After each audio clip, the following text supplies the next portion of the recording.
Friends, welcome to this second session of the second day. To continue with the experiences we had, I was very happy that in the state of relaxed meditation, you all felt much better. That's exactly how it should be done. It is not a physical exercise. It's not a yogic exercise. It's an exercise in awareness, exercise of consciousness, exercise of life. That which makes physical things possible, that which makes sensory system possible, that which makes the mind work, that which makes intuition work, that which gives us the experience of love and beauty and joy. Remember, these are different functions of different parts of the body and different parts of our consciousness. The body is only an envelope, a cover to create a material experience. If you don't have the physical body, there's no material world. You will not see a material world if you don't have a material body. The material body creates a material world for you, and you experience it. There is a copy of this world, a slightly better copy maybe, which is called the sub-astral world. And the sub-astral world is an overlap with the astral and the physical world. These are created in such great beauty. If I were to describe to you how these three worlds, material, astral and causal, operate, you will see how fascinating the whole structure is. This world, all these three worlds consist of time and space. Let us consider this physical world. How big is the space here? You go in any direction whatsoever, whichever direction you like, and keep on going. Where do you reach? You reach a number called infinity. It's infinite. The space is infinite. It will go into infinity. Since it will go into infinity in all directions, when something has equal measurement in all directions, what is the shape of that? A sphere. This world is spherical. It's spherical because its entire length, the diameter of this world in space is infinite in all directions. So it becomes a huge sphere. The astral world is bigger than this, bigger than infinity. So it's infinity plus. Now, wait with me that if these numbers don't make any sense. But the concept will make sense. Let's say bigger infinity exists, larger volume of an astral world, and that is poised just above this, not fully above this. It is in fact overlapping this one. So when a larger sphere overlaps a smaller sphere, the overlap portion looks like a fish. It looks like this, joined on both sides.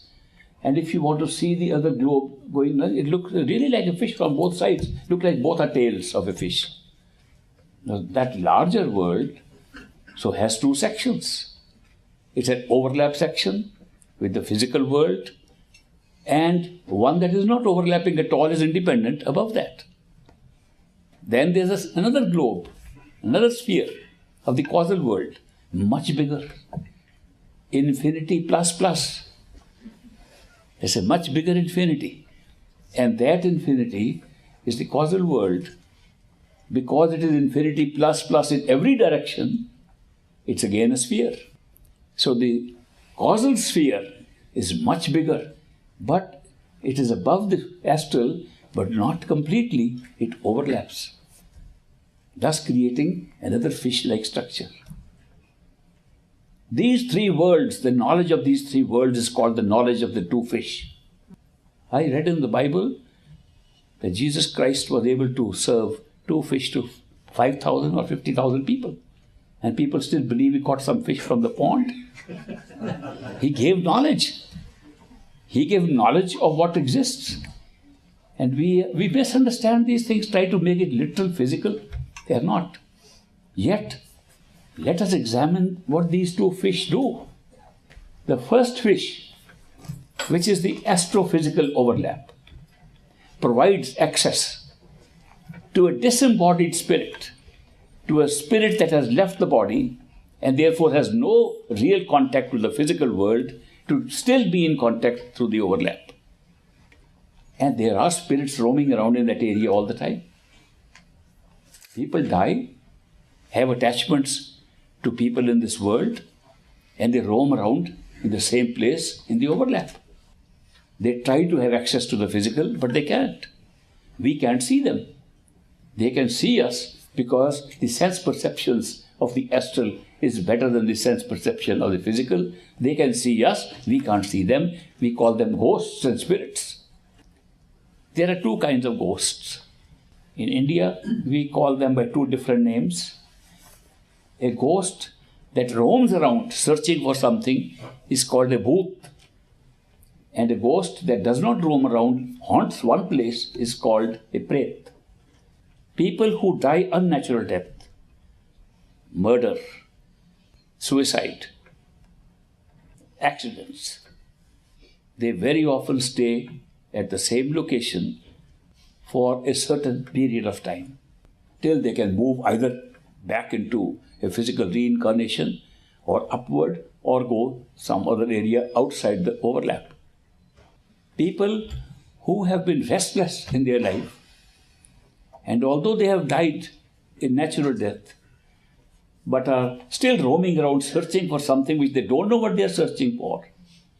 They are unclear what they want, yet they want, and run around all over. They ran around all over when they were in the physical universe, are still running around in the subastral or astral overlap. So this is a state in which a lot of souls with the same minds and the same astral bodies are roaming around. Many of them are so attached to people here, they won't go. And we people surviving here, when we look at people who have died, we miss them. And we say, oh, I miss you, I wish you were here. They say, I am here. They say, I am here. We cry, they cry with us. What should be our attitude when a person has died? Should we hold them back or let them go? Some of them have a journey to perform and they are on their way up, and we are holding them back by crying, we miss you, we miss you. I have brought up this point for this reason because so many people have asked me about their parents, relatives, friends passing away in the physical body, and what should be their reaction. Some of them have grudges against people who passed away. Some of them were complaining, you were responsible for all my problems. I hated you, now I love you after you die. I don't know, some people do that. Oh, you did this to me, you did this to me, I'm glad you are dead. Some people say that. All kinds of reactions we have. What is the rule of thumb in dealing with people who have departed from the physical body? The rule of thumb is, let them go. If you think they have hurt you, forgive them. The more you forgive them, the better you are solving the problem of any future karma with them. Otherwise, they'll come back. The karma is created by these intense feelings we have. It's paid off also by intense feelings that we have. Therefore, when people pass away and they are in spirit form, it is best to forgive them, let them go. If you want to wish them something, wish them good speed and have a good time and go back home, if you can. Don't pull them back. So this is a suggestion I'm making, because this subastral area, which is the overlap of the physical and the astral, contains a lot of people struggling to connect again with people they have left behind, and the people left behind are pulling them back. So they perpetuate more the karma which brings people back. You should pray for them. Go home. We pray. Hope you'll find a better place, because they are in a better place in a way than us, because in the astral plane, as well as in the subastral or overlap of the astral plane, some problem that exists here don't exist there. One of the problems that doesn't exist there is the problem of weight. We don't have to go into weight loss pills or anything because there is no gravity there. Gravity only exists in the material sphere. It doesn't exist in the astral sphere. And therefore, it's a very partial experience, induced spirit of gravity, even in the overlap. The astral experience is that you have no gravity, you can walk, you can fly with ease. That's a good thing. Second advantage is that you can change your form. Supposing you die old, you can look young again. That many people like to do that. No makeup is needed. Don't have to buy cosmetics or anything. You can have a good look there. Of course, when you die, the look is the same that you had on the body when you died. But there's a possibility of making these changes. If you go into that state of meditation, that you reach that point, which is after the flying through the initial sky that you see in meditation, you will find that you can meet all the people who passed away, who are roaming around there, or who are staying in one location. When we say there's a haunted house and the spirits are haunting it, it's nothing more than an accident, some unnatural death took place. I just mentioned that people who have an unnatural death, like suicide, murder, accident, they also have a notional life. The notional life is different from the actual life. Notional life is built up on a separate plan that a human being at this stage of evolution will live so long. As evolution goes, the longevity keeps on increasing. So say currently the longevity is 100 years. We don't live 100 years. We are not taking full advantage of current longevity. Some do, some cross that also. If a person whose notional life is 100 years commits suicide at age 40, he still will be around for another 60 years. The notional death occurs at that time, after the end of the notional life. Therefore, people who die unnaturally are in this overlap, the first fish. They're roaming around the first fish for the period. After that, they move. They do not sometimes get rebirth till that period.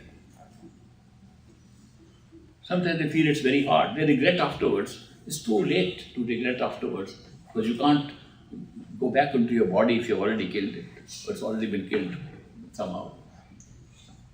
Let me tell you a little bit of the second fish, the overlap between the astral and the causal. That's a very interesting fish because that fish is very dense. That fish is dense because it has the makings of the dissolution of what is below. It's creating a darkness creeping in from both sides. And that darkness enters the fish and makes it uninhabitable. Therefore, the souls get more and more pushed into the middle if they are there, in that second overlap. With the result that by now, the available second fish is only like a tunnel. It's been described as the bunk canal or the crooked tunnel. Why is it called a crooked tunnel? Because from the lower side of the tunnel, you can only see the astral plane. From the upper side of the tunnel, you can only see the causal plane. There's a crooked portion, and if you're in the middle, you can see both sides. Some lucky guys are sitting there too. They look at both sides and they see we've got all the knowledge we ever wanted. And those people are sitting in the center of the bunk canal or the crooked tunnel. This crooked tunnel has its own features. It has its own special music, special sounds, which are different from the sounds of the astral plane and the causal plane. So it's described in great details by these mystics as a separate stage, which is the second fish. This structure, spherical structure of the three worlds, is all governed by a negative law. The negative law. What is the negative law that governs these three spheres? Is called time, which in turn creates space. The question has been raised when we talk of time and space. Today they say time is just an ordinate of space. According to physics, they say time is merely an ordinate. Like other dimensions, time is one dimension, now they're finding more dimensions. But above the dimensions of time-space continuum, there's a dimension of time alone. If you do not have from now and then, you can't have space. Without time, you can't have space, so time precedes space. These three are governed by the principle of time, and time in Hindi we call it Kal. And Kal is now described as a negative power. And the way we describe the activities of the negative area in these three worlds, we almost say, this is Kal's world, this is time's world, and make time look like a being sitting there. Time is not a being. Rulers of these different regions who control them, whom we worship as God, are beings, are souls, like us. They have done a great good karma over and over again and attained that status. But time has no soul. It's just a function. It's just a function that creates to sustain these worlds. But we can't understand how a function can be so powerful as to control the whole of creation of the three worlds. So when we try to describe it, we have to write a story about it and make it almost like a character in the story. So in a book called the Anurag Sagar, translated as Ocean of Love, we describe time as one of the children of the ultimate creator, consciousness. That consciousness created time. Consciousness created patience. Consciousness created passion. And we list all these qualities as if they are beings. There are 16 qualities listed there. And the fifth quality, which is passion, is time. And has characteristics different from all the other passions, which also function right down up to this point. These qualities in consciousness descend, devolve along with everything else into all the different levels of creation, different levels of consciousness that we talked about earlier.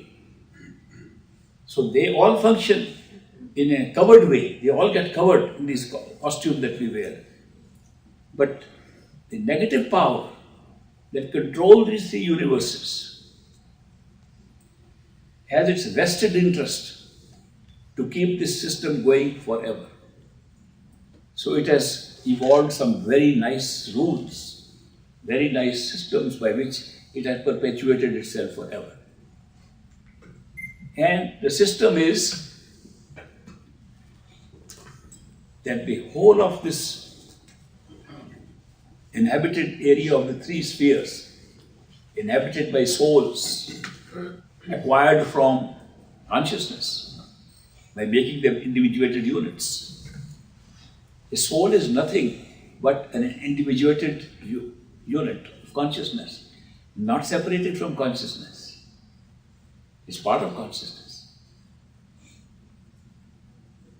I had a little problem when I was young, when somebody told me the spiritual path is that we are a drop of ocean, separated from the ocean.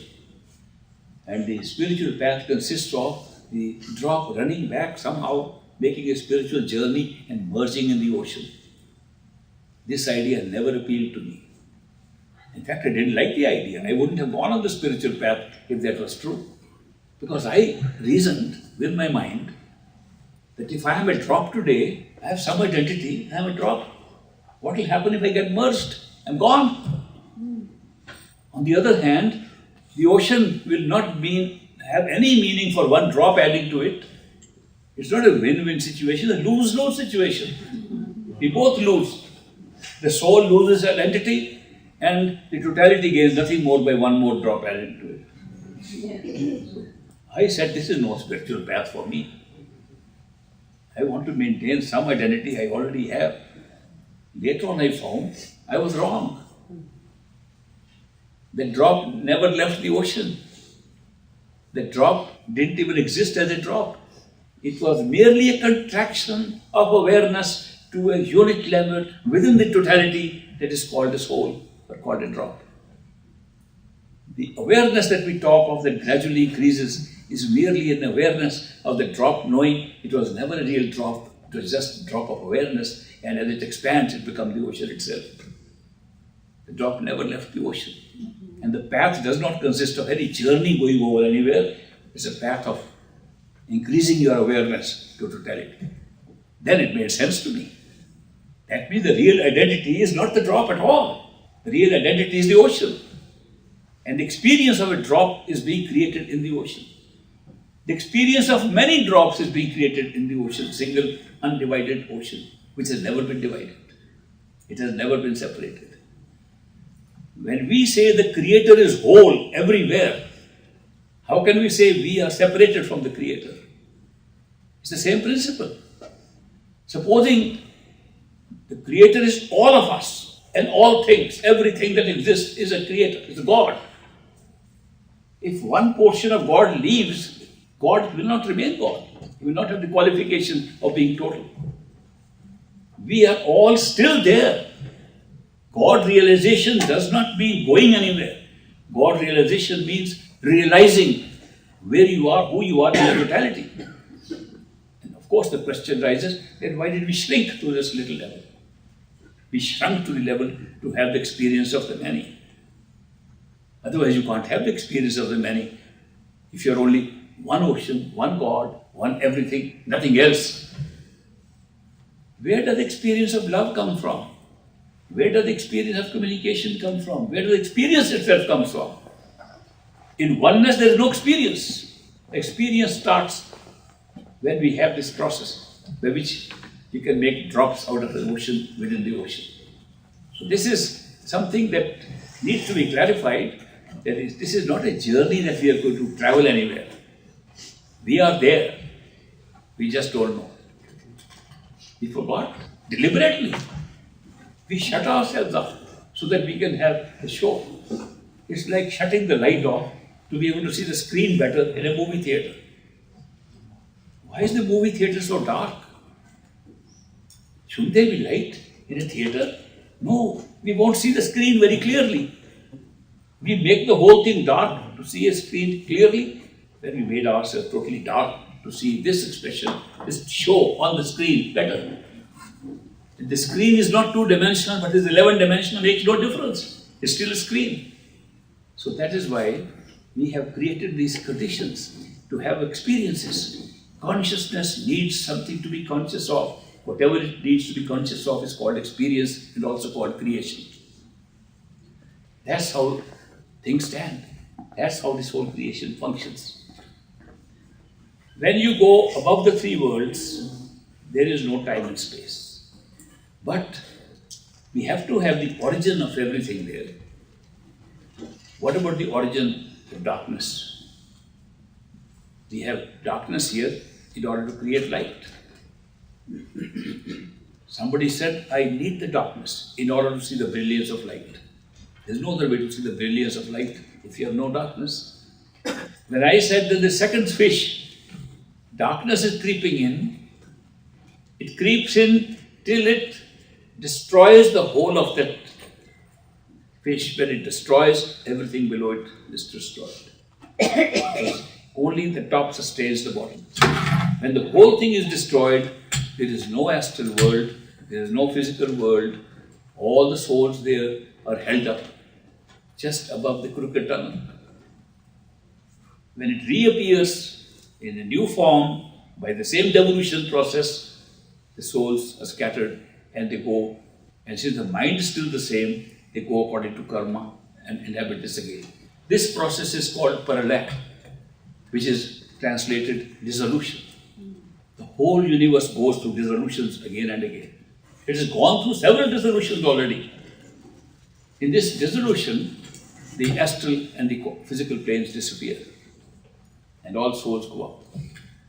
To create this dissolution from reality, not from negativity, but from reality above it, the area immediately after the three worlds, which is our true home, part of our true home, which we call Par Brahm. Par Brahm is beyond Brahm. Brahm is the creator of the three universes. And we say this is an area beyond the creator of the three universes. And when we go to that area, beyond the three universes, it's the first time the soul recognizes it is a soul and not the mind, not the senses, not the body. The soul stands naked, can see what the soul means. In Par Brahm, you find out what your true form is. This light of a soul, it's all illumination. There's a lot of light in these stages because light and darkness is not a thing or a substance or an experience even. Darkness is the absence of light.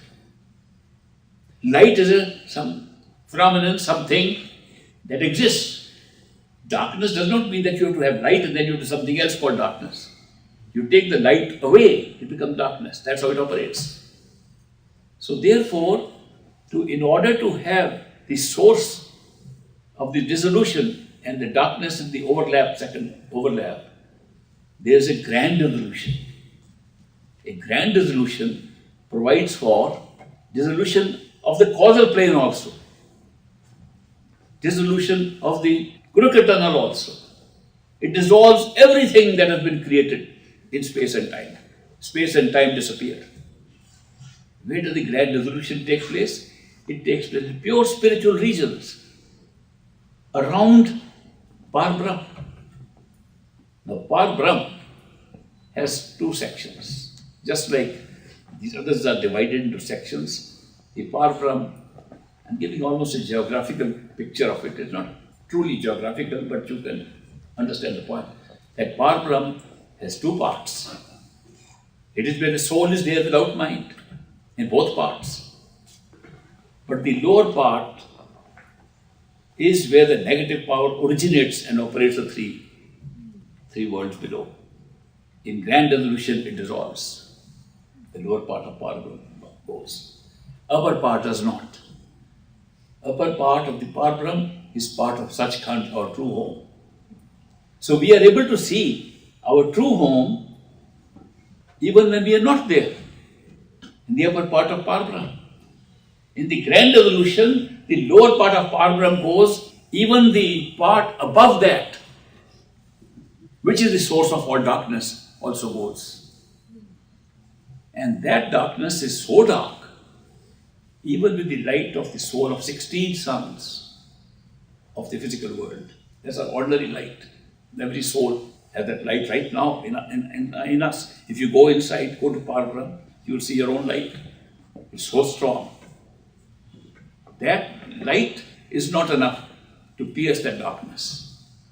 That darkness is the greatest barrier now between an island of our home, which we call Par Brahm, the upper part of Par Brahm, and our true home, which we call Sachkhand, our true home.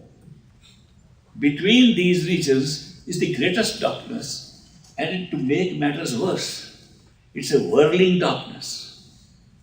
It's a totally different experience from any other darkness that may exist below.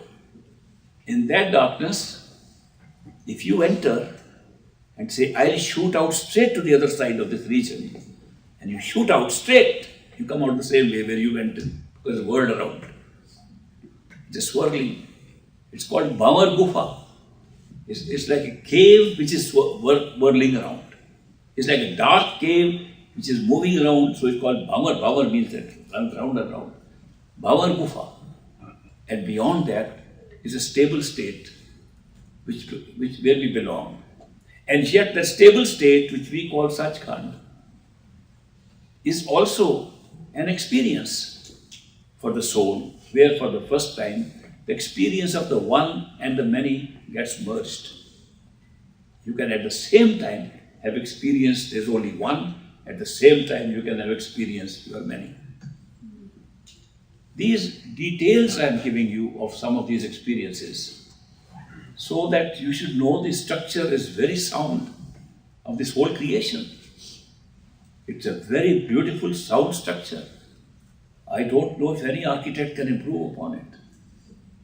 I once thought I might give a few suggestions and make a few changes here or there, or at least make a few changes in the law of karma to make it a little better for people. I failed. You look at the grand picture, the total picture is perfect. Small picture is imperfect. Any small picture out of this total creation you see is imperfect. When you see the whole of it, it's perfect. Perfection is in the whole, not in the part. And therefore, if you want to find perfection, you must have the whole. When an individual soul, initiated by a perfect living master, goes through these experiences, one after the other, first stage on one's own, looks like one's own because you don't see the master. And that's the stage when you reach the radiant form of the master within. You fly in the sky, first sky you fly by yourself. You see the stars, the moon and the primordial stars and primordial moon, primordial sun, which are the basis of the creation of the physical moons and suns all over the world. In every galaxy there seem to be many. When you see the primordial ones, it's a great experience. The greater experience is that if you see a heavenly body in the first sky, first subastral sky, in the very beginning of the sky, it's part of the overlap.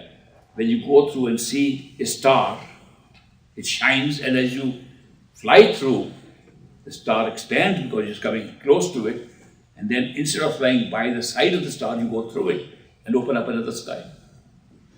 You go through the moon, you open up another sky. You go through these bodies instead of going around them. It's a very different experience we can ever have here. And yet we enjoy that experience. It's a very enjoyable ride. Much better than any ride I got in Disneyland. So great rides exist right in the threshold. The threshold, these are all threshold experiences before we even see the radiant form of a master. But once we see the radiant form, the rest of the experiences I am describing are all in the company of the master, not alone. And that's a very joyful experience because you have a friend with you, a real friend, a friend with whom you can chat and have conversation, you can crack jokes, good and bad. He won't say, PJ, poor joke. He will laugh with you, he'll fly with you. He's a companion like no other companion. And that kind of experience of going through all these stages of experiences right up to your true home is a great blessing. The relationship you develop with a master at that time is the greatest relationship that exists. I can't compare it with anything that exists anywhere else in the world. We don't know who a master is. We can't recognize a master. We have no idea what the potential of the friendship is till we go there. Once we go there, then we realize who the master is. We don't fully realize because we still think the master is the same friend that we had, maybe a little more advanced, little more enlightened, maybe more awakened than us. Maybe he knows a little bit more of the higher stages. When we go there, we find that he is an embodiment of totality of consciousness at all levels. He is the ultimate creator in different forms at all levels, even when he is a human being sitting with us here. This we don't realize till the end. Once upon a time, there was a king. Don't mind, for amusement, I am adding a little story, because David Lee taught me that. He said that introduce stories for amusement. He sends me some interesting stories and always says this for your amusement. I am telling you another story for amusement, that once upon a time, all stories start like that. Once upon a time, there was a king, and he wanted to know how people in his kingdom are living. So he traveled around and found people busy with their own things, and then he went into a forest and he saw poor man, a poor man cutting logs from the trees, carrying them on his back and selling them in the market to make a small living. He felt sorry for that man, that look, he's working so hard. He's working harder than other people, and he's making such a small living out of carrying these big loads of logs cut from these trees. So he said, my friend, I have come from a place where I have big connections and I can take you. The man said, come and first cut the logs with me before you talk. I know many people like this come from the city and talk these wild things.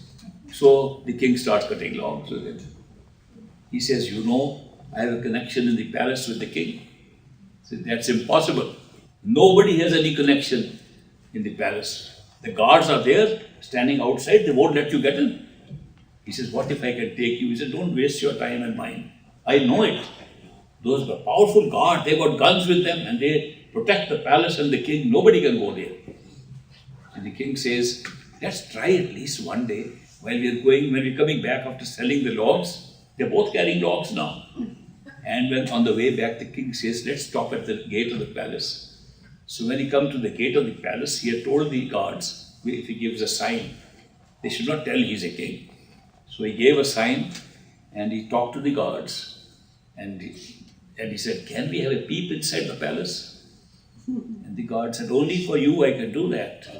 Man said, you have connections? You know these guards? Wow. And they peeped in and he said, that's beautiful. He said, I better tell you, I have connection inside too. If I really request the guards, he will let me go in. Next day they come again and he takes him further and the guard opens the door and lets him go in. And then he says, I know the ministers here also. And they can really show the throne of the king. So gradually he goes in and the minister says, okay, I can take you to the king. This man, the woodcutter, says, I can't believe you had this connection. You are really going to show me the king sitting on the throne? I've never imagined I can ever do it. He says, no, I'll take you there. Eventually, he says, I'm going to get you an audience with the king himself. He said, wow, wonderful. I'm ready for it now. Let's dress up a little better. We are going to see the king. So he said, I'll get you some dress. And they both dress up to go and see the king on his throne. And when they enter the palace, and the throne is there, he says, but where is the king? And this man sits there, he says, I am the king. Now you're having a look at the king. Why didn't you tell me first? Why didn't you tell me in the forest? He said, I told you much less than this, you wouldn't even believe that. That's our state. A perfect living master is found to be a totality of consciousness, the ultimate creator in all forms. He's taken the form for us. He will cut the logs along with us. He will work with us, live like us, gradually build up our confidence to have the spiritual journey and go stage by stage. At every level, the soul will find that this man is not ordinary. He is more than what I thought at every stage. And will say, why didn't you tell me first? Why did you? At the end, if you are the real one, what am I searching for? Why did you bring me through all this? He says, because I've pulled you out from a world where you got trapped. And I was the one, you made arrangement with me. You had told me, if I don't like that new world of experience, if I feel fed up with that, if I feel it's too painful for me, if I just don't like it, that will I be able to come back? And you, Sat Purush, the ultimate creator, totality of consciousness promised that if you get fed up of the creation of the three worlds and want to get out, I will come personally and bring you out. Satpurush is merely fulfilling his promise.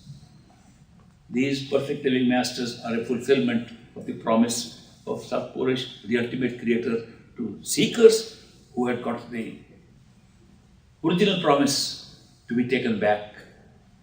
We call them marked souls. They are marked to go back. Not all of them wanted it. Some were so adventurous, we love to go into adventure, we don't want to come back anywhere. This boredom of being one, we let go into the many more. They are still here. They only go in grand dissolution.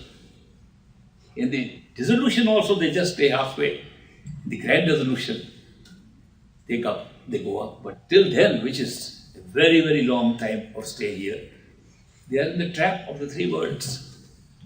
But those who are marked souls, which these mystics say, is only about 10% of souls. The rest are content to be just drudgery, the drudgery of this physical, astral and causal world. They are all spread out in these three worlds. But these marked souls are marked for return journey to their home. When do they go home? When they are fed up. When they feel they have had enough of this. When that feeling comes and they seek to go home. When they seek to be back in the original state, only then they go home. Till then, they have a good time or a bad time or whatever goes on, they stay. When a marked soul is ready to go back, it's called the soul is ready to be initiated. Initiation is a process already made for the marked souls that at a certain stage, when you are fed up of this, you will come back and will take you back. It's just a process. It's just a formality created for that purpose. A man once came to me after a workshop, meditation workshop. He said, "You are telling people that you have to go back home and this is a terrible place. I don't find it terrible. I'm having a good time here. I'm enjoying my life in this world. I have plenty of money. I can buy what I like. I'm in great shape. Why should I follow your path? I didn't ask you to follow my path. For such people, I say, go and enjoy. I don't want them to come on the path. We're having a good time here. If you are really having a good time." After a week, he came back to see me. He said, "I'm in a terrible shape." I said, "You have all the money, you have all the goodies, you have a nice house, you have everything. Then what is bothering you so much now?" He says, "That woman let me down so badly, dished me. And that pain, emotional pain, is much more than any physical pain I've had. I'm suffering so badly. That's why I'm fed up of this situation." People think that emotional pain is worse than physical pain. A lot of people have complained to me. And it's equally the cause of people seeking to go back home. Not necessarily that you should have poverty and sickness and disease, then only you want to go home. You have everything in terms of physical or manifest things with you, but the unmanifest things which are not easily seen, like emotional pain, like loneliness. One of the things that most of us are afflicted with when we are in this world, these three worlds, is loneliness. We are all lonely. And we are actually lonely. Because who do we have? We try to overcome the loneliness by making relationships here. We don't make relationships just for the sake of relationship, that we want to be good Samaritans and we are doing a good job for people. We make relationships to overcome our loneliness. And even with the relationship, we are still lonely. We say the relationship is only skin deep. And sooner or later we feel, this person I thought knows me fully, doesn't really know me. I am really different from that person. And I am alone. This loneliness can go up to a point where one can say, this is not my place. Another sign, you are a marked soul now getting ready to go. There are so many signs by which you can feel this is not your place. If you feel this is your place, you have still some time to do over here and have a good time or bad or whatever. And you stay on here. So the marked soul is marked to go back. What is the role of perfect living masters in an ongoing show? This is an ongoing show from infinity to infinity. This show started from point infinity, is going on till infinity, will never end. And there are a number of souls there, and souls have been existing for so long, and this one particular soul is marked to go back at a certain time. Then a master must appear to that soul at that time. A master must come and initiate that soul at that time. Supposing a soul is not fully ready, but is preparing to be ready, has those characteristics growing in that soul. Or I want to get out of here, I've had enough, but not fully enough. I still have my attachments. I want to die and get away, but I don't want to die because what about those people? They're halfway. It's a halfway readiness. Then what happens? But you're still a marked soul. When you are halfway ready, you will find a master. It may be a perfect master or not a perfect master. You find a master who will help you on the very same way. But you may be not ready for the whole life. And you die. Master dies who initiated you. And you are still a marked soul. So obviously, you are marked to start on the spiritual journey with that master. But you still come back again. By the time you come back again, a new master has come up. The old one died in the physical body. Then who is your master? Who is the master for whom you are really a marked soul, who guarantees that he will take you back home no matter what? It's the master that initiates you in the very last life of yours, after which you are never born again.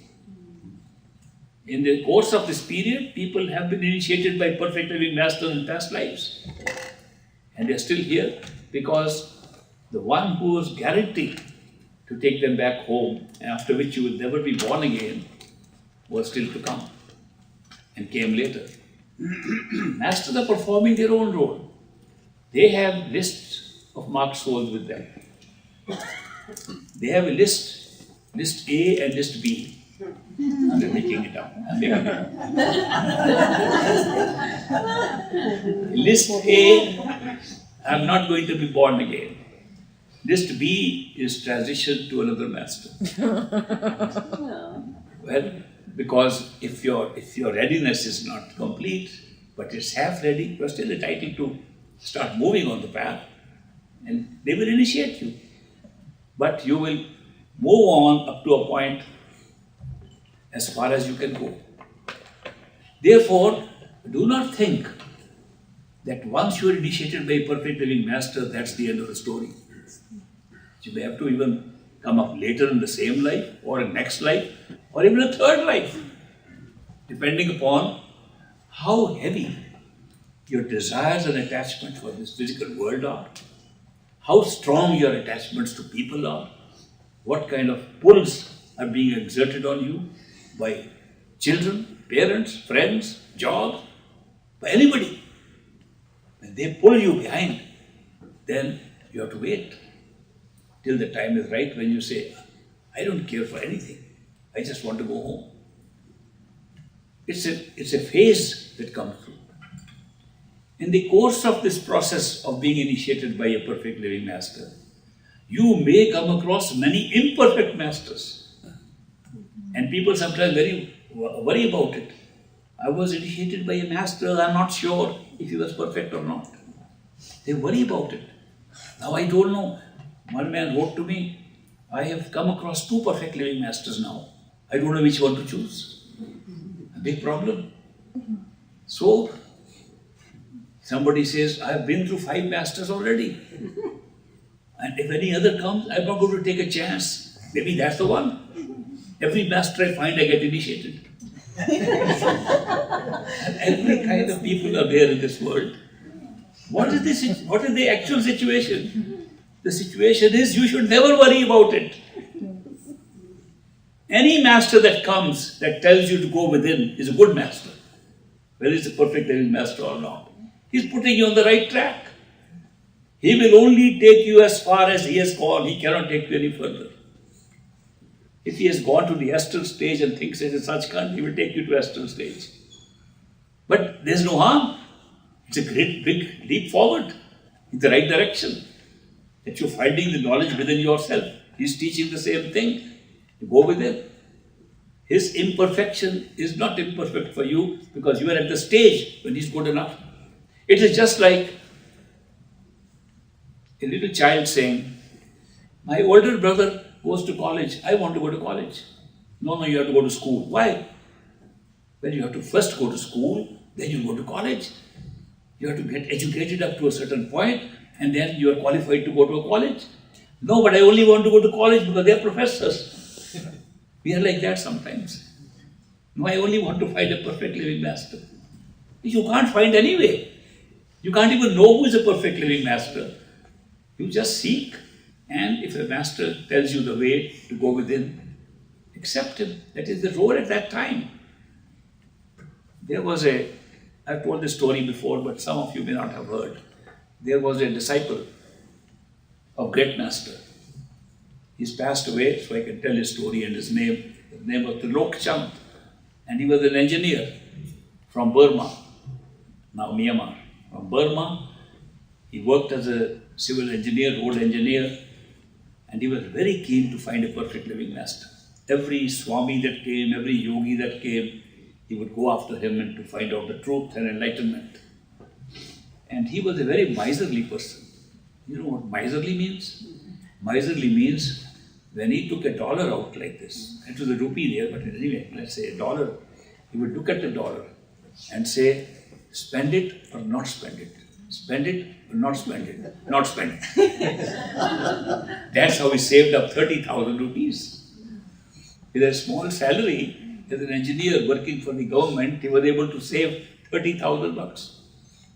Then he heard that there is a perfect master in India, in Madras, in a town, southern town. And he said that that man can give you real knowledge, true knowledge. Now, he had heard stories of true knowledge earlier. And the story of King Janak and Rashtrakuta is very famous. In India, most people have heard of it. That there was a King Janak, and he wanted real knowledge, not fake knowledge. And he asked his advisors, his ministers, and secretaries, I want real knowledge. Who am I? What's all this going on? Can you tell me? And they all advised him, King Janak, you are living in a very great country. We have thousands of swamis, yogis, teachers in this country. You just call a big feast. Call a big feast. They love to eat good food. So just have a big feast and a bandara of feast and prepare some good food and serve them, and then you can meet them individually and get true knowledge. So King Janak held a big feast in his palace, and so many people came, some wearing orange-colored clothes, some saffron-colored clothes, some white clothes, some blue clothes, some low clothes. All kinds of people came in there. And they all sat down in different places. And the king disguised himself incognito like an ordinary tourist is coming from outside. And he moved around amongst those great yogis and swamis and wanted to learn what they know. He was very shocked to find how egoistic they were. Very surprised that they say, I know better than you. They were arguing with each other, almost coming to blows. Some of them criticizing each other for the same scripture they were both holding. No, this means this. No, this means this. He said, these people have learning. They know the words of these books. They don't have any knowledge. They are so angry and they are so mad at each other. He was very disappointed. He came back to the palace and said to his ministers and secretaries, I am very disappointed. These people are learned. They have learned, memorized things from books. They have no knowledge. And they said, Master, King, these people are only a few people we assembled from here. If you want real knowledge, have a bigger gathering for a longer time. By beat of drum, we'll announce to the whole country. The king wants to meet real scholars, real people with knowledge. So king said, all right. So they had a 7-day function. And more people came. Many camps were set up in the compound of the palace. They all sat in the little tents and The king again in disguise went all around and he found the same thing repeated several times over. And he came back, he said, I'm very disappointed. They're learned people. They have read a lot. They can quote books. They can quote all the scriptures. None of them have any knowledge. They don't have any real knowledge. I want real knowledge. And I want instant knowledge. When he said that, it makes me feel he must have been an American in a past life. Instant knowledge. Everything instant is here. So, the minister's advisor said, hey, if you want that kind of knowledge, these people won't be able to give you. Only a perfect living master can give that. He says, where is one perfect living master? There's one man, his name is Ashtabakar. He lives on the bank of the river. Go and invite him. The king said, why didn't you tell me first? And he went post haste to that hut of that little man who was little and a hunchback man. He had in fact 8 curves on his back, and that's why it was called Ashtabakar, which means 8 waves on his back. That was his name, Ashtabakar, based on his body structure. Eyes were bright, body was a little deformed. So the king goes there and says, Master, I have come to invite you. He says, King, Majesty, you come yourself. What can I do for you? He said, come and give me instant knowledge. He said, certainly I will come. He fixed a date, I'll come to the palace. The king was overjoyed.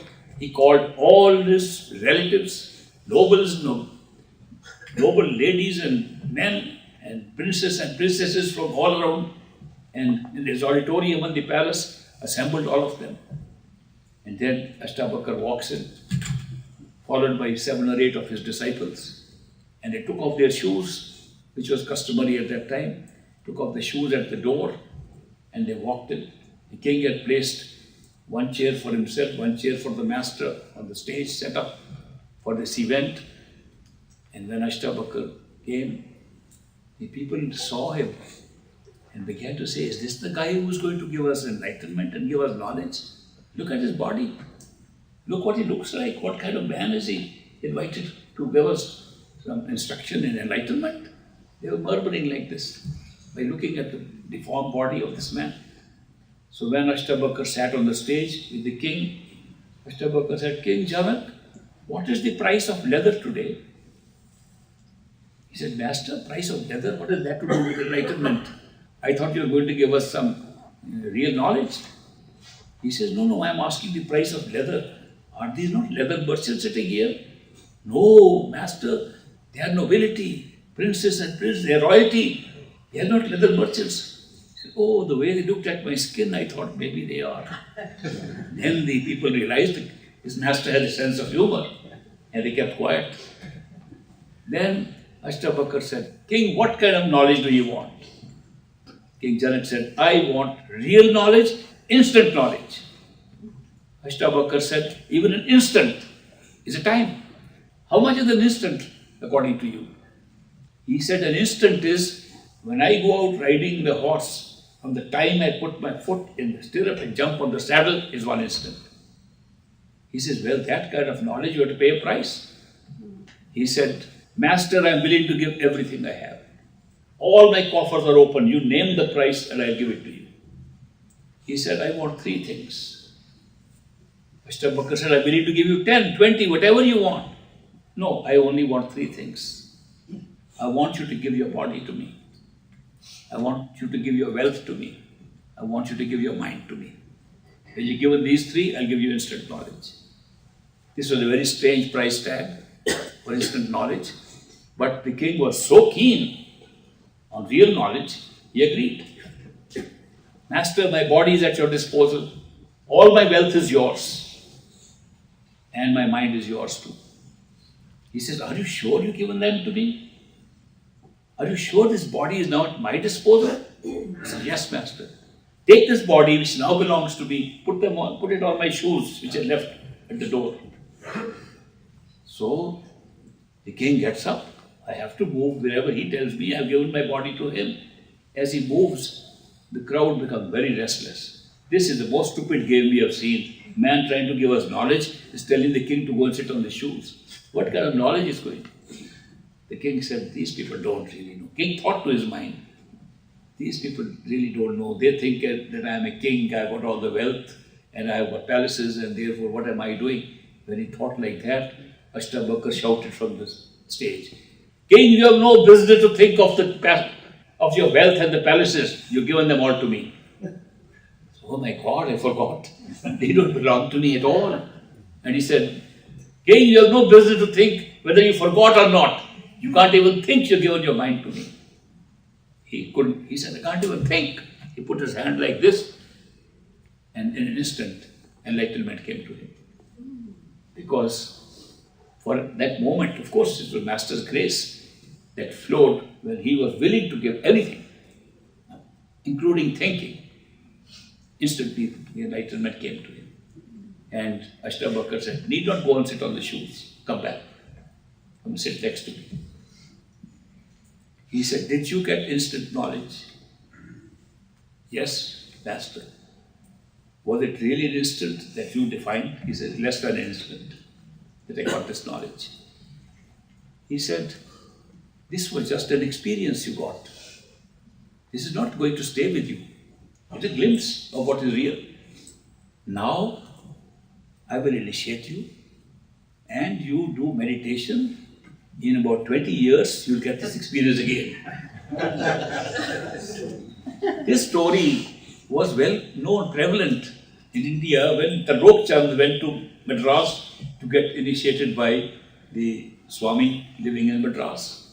So when he met the Swami said, have you heard the story of King Janak?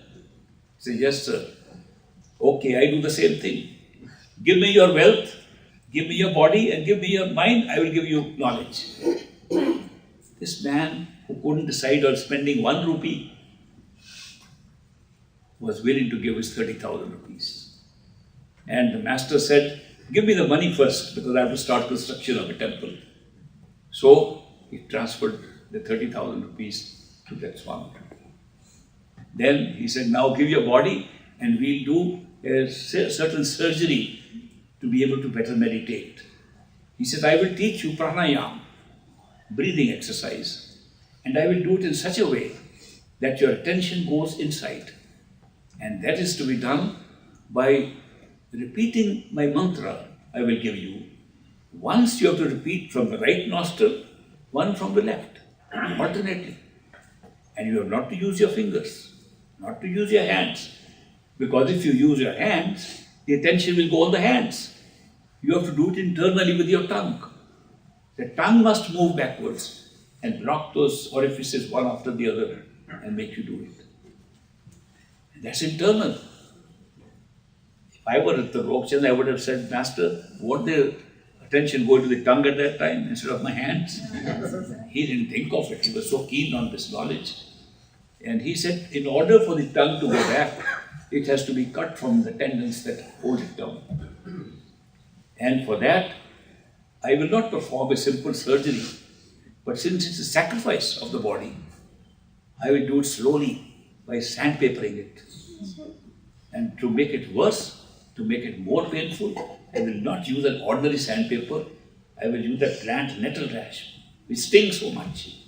So it will sting you. It will take about a month to take the tongue off, and then you can put it back. He says, Master, is that necessary? Of course. Look, I have done it. And he stretched out his own tongue, like a snake. The tongue came out. So he said, I have practiced the same thing. So now you go through it. 1 month, this man, the Lokchand, went through the torture. And so painful every day. He wouldn't have been given any relief. Ultimately, the tongue got separated. So when I met the Lokchand in the Dera when he came, his tongue was loose like that. So he was able to then perform all the pranayama, breathing exercises. And he saw some lights and he saw some colors, but he didn't get any knowledge. He said, I am having some experiences, but I came for something more. And after a few months, the master said, that's all I can give you. Somebody else will give you more. So eventually, this same seeker reached Great Master and got initiated and went very quickly to higher regions. One day, he was sitting with Great Master in a small group in the evening. I was also there. Some other disciples were there. And he said, Master, If I had known you are the real master, I would not have given those 30,000 bucks to that guy. And Great Master laughed and said, Lokchand, you have no idea. When you came to me, I transferred those 30,000 to my account. He says, no time was ever wasted. Don't think you wasted anything there. That's part of your process of coming up to me. Therefore, when you hear these stories, you understand it's not something to bother you what level your master is. He's the master for the time. He's the master who takes you where he can. He's the master you need at that time. If your seeking goes beyond what he's giving you, you will keep finding, ultimately you find the perfect living master if you want to go back to your true home. It's as simple as that. The promise is a guaranteed promise. If somebody wants to go to a true home, Sachkhand, and seeks it, and does not stop short of it, no matter how many masters come in the way, a perfect living master will come by coincidence, by circumstances, into the life of that person and take that soul back home. This is a great guarantee. I wanted to explain some of these things to you because they are not too commonly known about the structure of the universe and how masters operate. And of course, there is also some other questions how masters can operate in so many people at the same time, especially when they're human beings like us. That's a subject which I'll discuss with you tomorrow. Okay. Thank you very much for your patience. I admire your patience and your passion for these things. I did the interviews earlier, that's why I was a few minutes late now. Right now we have a meeting of the board of directors of Ishwar. So I will not be doing any interviews today, they'll be tomorrow. And I'll be seeing you now at 10 o'clock tomorrow morning. So till then, have a good time. Meet old friends and make new friends. And see, we are all co-travelers. We are all traveling together on the same path. Our paths may slightly have varied in the past, but the destination is the same for all of us. Blessings.